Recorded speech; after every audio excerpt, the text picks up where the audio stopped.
The moment her fingers brushed his wrist, Daniel felt his heartbeat stumble, like it had forgotten its rhythm, and in that instant, he realized this quiet evening was about to change everything he believed about safety, loneliness, and love. Daniel had not planned for anything extraordinary that night. The TV hummed softly, casting blue shadows across the living room, and the old couch creaked under the familiar weight of routine. His son, Noah, was already asleep in the next room, clutching the frayed corner of a blanket Daniel had washed 1,000 times. Nights like this were Daniel's comfort zone, predictable, quiet, controlled. After his wife's death 3 years earlier, control was the only thing that kept his world from collapsing. Emotions were dangerous. Hope was worse. He had learned to survive by expecting nothing. Emily sat beside him, closer than usual, though Daniel told himself it meant nothing. She was just his neighbor. Just the woman who lived across the hall and borrowed sugar too often. Just the voice that asked about Noah's school and remembered his birthday when even he forgot. She smelled faintly of jasmine and laundry soap, and her laughter had a way of slipping past his defenses without asking permission. Still, he told himself this was nothing more than two tired adults watching a late-night rerun, filling silence with shared company. They had met a year ago, when Daniel was struggling with grocery bags and a crying toddler in the hallway. Emily had appeared like a calm hand in chaos, offering help without pity. Over time, small moments stitched their lives together, shared dinners when Noah was sick, whispered conversations in the hallway, accidental smiles that lingered just a second too long. Daniel noticed everything, but he pretended not to. Not because he didn't care, but because caring hurt. The show on TV faded into background noise as Emily shifted slightly, pulling her legs under her. Her knee brushed his thigh. Daniel's body reacted before his mind could stop it, his breath catching just enough to betray him. He focused on the screen, jaw tight, reminding himself of the rules he had made after the funeral: don't want, don't need, don't hope.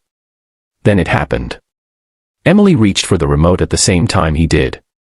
Her fingers touched his wrist, warm and gentle, and something inside Daniel cracked open.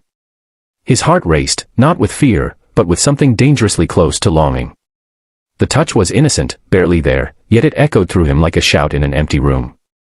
Emily froze too. She didn't pull away immediately, and that hesitation felt louder than words. Daniel could feel the tremble in her hand, the shared awareness hanging between them. He turned to look at her, really look at her, and saw the same guarded vulnerability reflected in her eyes. "I'm sorry," she said softly, though she didn't move her hand. "It's okay," he replied, his voice rougher than he intended. For a moment, neither of them spoke.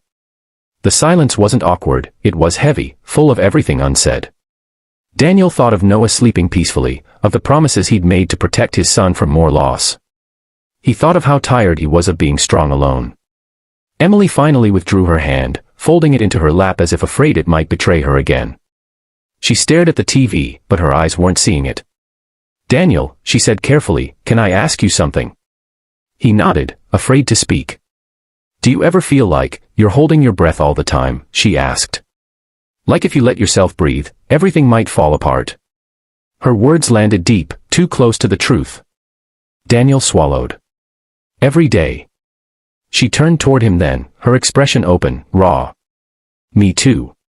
Emily told him about her divorce, about the nights she sat alone listening to other people's lives through thin apartment walls. She spoke of how she had learned to be independent not because she wanted to be, but because she had to be. Daniel listened, really listened, and felt something shift. This wasn't about romance. It was about recognition. When Noah stirred in his sleep and called out softly from the bedroom, Daniel rose instinctively. Emily watched him with an expression that held both warmth and fear. "You're a good father," she said quietly. He paused at the doorway. "I'm trying." That night ended without anything more than a shared smile and a promise to finish the episode another time. But as Daniel lay awake later, staring at the ceiling, he realized his heartbeat still hadn't settled. Something had started, whether he was ready or not. If he thought that moment had shaken him, he was wrong, because the next evening, when Emily knocked on his door with tears in her eyes and nowhere else to go, Daniel's heart made a decision before his mind could stop it. Emily stood there, shoulders trembling, rain clinging to her hair. She didn't explain at first. She didn't have to. Daniel stepped aside, letting her in, the unspoken invitation heavier than any words. She sat on the couch, the same place as the night before, But this time the air was different, charged with vulnerability instead of comfort.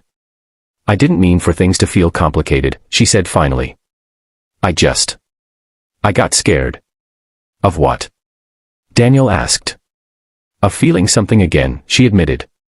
"And losing it." Daniel sat across from her, leaning forward. "I'm scared too." They talked for hours, voices low, sharing truths neither had planned to reveal. Daniel confessed how he'd shut parts of himself down after his wife died, how he feared loving again would somehow betray the past or endanger his son. Emily confessed how she'd built walls so high she forgot what it felt like to be seen. When Noah wandered into the living room, rubbing his eyes, Emily knelt beside him instinctively, offering comfort without hesitation. Daniel watched the interaction with a mixture of awe and terror. Noah smiled at her, that rare, unguarded smile Daniel treasured. In that moment, Daniel understood that love wasn't a threat, it was a risk worth taking.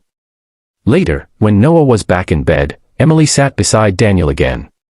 This time, she didn't reach for the remote. She reached for his hand. Daniel felt his heartbeat change again, but this time, he didn't pull away. He held on. "We don't have to rush," she said. "We don't have to promise anything." Daniel nodded. "But we don't have to hide either." They sat there, hands intertwined, the TV forgotten, the future uncertain but no longer empty. Daniel realized that healing wasn't about erasing pain, it was about making room for joy alongside it. As Emily leaned her head on his shoulder, Daniel felt something he hadn't felt in years, peace. Not the quiet of loneliness, but the calm of shared presence. His heart found a new rhythm, steady and hopeful. That night didn't end with fireworks or dramatic confessions. It ended with something far more powerful, a choice. To be open. To be brave. To believe that even after loss, life could surprise you with something gentle and real. And as Daniel turned off the TV and the room fell into darkness, he understood that sometimes, the smallest touch can awaken a heart, and remind it that it was never meant to beat alone.